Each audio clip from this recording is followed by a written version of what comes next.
अवस्था के बारे में अध्ययन करेंगे। द्रव्य के गुणों को निम्नलिखित लक्षणों के आधार पर हम समझा सकते हैं। द्रव्य के अणुओं के बीच जो आकर्षण बल है वो गैस में उपस्थित आकर्षण बलों की तुलना में 10 गुना अधिक होता है। इस कारण से जो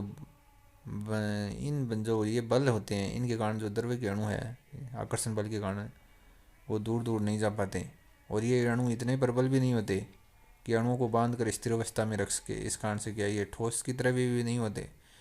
तो इन आकर्षण बलों के कारण ही द्रव्य में हम पृष्ठ तनाव है, श्यानता है, वाष्प दाब आदि गुण को समझा सकते हैं या उत्पन्न होते हैं।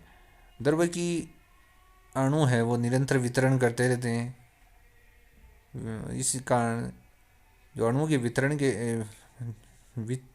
जो अणुओं के जो विचरण के लिए जो स्थान है वो बहुत ही कम होता है, क्योंकि द्रव्यों का जो अधिकांश आयतन है वो अणु के द्वारा ही घिरा हुआ होता है। तो इस आधार पर हम एक जो द्रव्य का घनत्व है या असंपीड्यता है वो आदि गुणों को समझा सकते हैं। इसके अलावा जो द्रव्य के अणु की जो गतिज ऊर्जा है वो गैसों की परमताप के समानुपाती होती है, यानी कि ताप बढ़ेगा तो अणुओं की गतिज ऊर्जा बढ़ेगी। इसके आधार पर हम वाष्प दाब की व्याख्या कर सकते हैं। वाष्प दाब क्योंकि द्रव्य का ताप के साथ बढ़ता है। ताप के साथ क्यों बढ़ता है? क्योंकि ताप के साथ द्रव्य के अणुओं की गतिज ऊर्जा बढ़ती है, इस कारण से वाष्प दाब भी बढ़ता है। तो द्रव्य अवस्था है वो ठोस गलित अवस्था के समान है। तो वो क्यों है? क्योंकि जो पदार्थ की जो ठोस अवस्था और द्रव्य अवस्था में घनत्व लगभग समान होते हैं, परंतु गैसीय अवस्था में जो घनत्व है वो बहुत कम होता है। तो जो गैसीय अवस्था के घनत्व में अधिक अंतर होता है। गलन और वाष्पन की उस गुप्त ऊष्माएं, latent heats of fusion and vaporisation, तो इसमें जो गलन की जो ऊष्मा है उसका मान है वो वाष्पन की ऊष्मा की तुलना में कम होता है। विशिष्ट ऊष्मा, ये विशिष्ट ऊष्मा क्या होती है? जो 1 ग्राम पदार्थ की का ताप 1 डिग्री सेल्सियस पर बढ़ाने के लिए जो आवश्यक ऊष्मा विशिष्ट ऊष्मा कहलाती है। तो जो द्रव्य अवस्था में जो विशिष्ट ऊष्मा का जो मान है वो ठोस अवस्था के विशिष्ट ऊष्मा के मान के निकट होता है, परंतु गैसीय अवस्था में जो विशिष्ट ऊष्मा का मान है वो ठोस एवं द्रव्य दोनों की अवस्था से बहुत भिन्न होता है।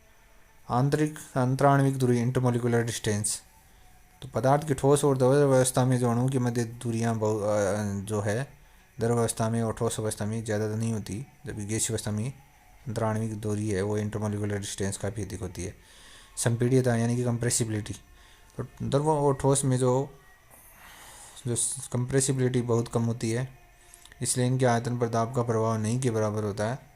अर्थात द्रव और ठोस में जब हम दाब डालेंगे तो आयतन में कोई अंतर नहीं आता, जबकि गैसों में जो कंप्रेसिबिलिटी या संपीड्यता अधिक होती है इनके आयतन पर दाब का बहुत अधिक प्रभाव होता है। फिर है द्रव और ठोस द्रव व गैसीय अवस्था में संरचनात्मक भिन्नता, स्ट्रक्चरल डिफरेंस क्या क्या है? तो गैस के अणु है वो स्थानांतरण, कंपन और घूर्णन गति, तीनों तरह की गति दर्शाते हैं। जो ठोस है वो केवल वाइब्रेशन कर सकता है, वाइब्रेशन मोशन कर सकता है, और जो द्रव्य के अणु है वो वाइब्रेशन के साथ साथ रोटेशन भी कर सकते हैं, घूर्णन कर सकते हैं। गैस का कोई निश्चित आकार व आयतन नहीं होता। ठोसों का क्या है? आकार व आयतन दोनों निश्चित होते हैं, और जो द्रव्य होता है उनका निश्चित आकार नहीं होता लेकिन आयतन निश्चित होता है। और द्रव्य और ठोस में जो संपीड़ितता है वह नगण्य है, जबकि गैस में संपीड़ितता अत्यधिक होती है। गैसों के जो तापीय प्रसार गुणांक का मान काफ़ी अधिक होता है, और द्रव्यों के तापीय प्रसार गुणांक का मान गैस की तुलना में कम होता है, और ठोस के जो तापीय प्रसार गुणांक का मान बहुत ही कम होता है।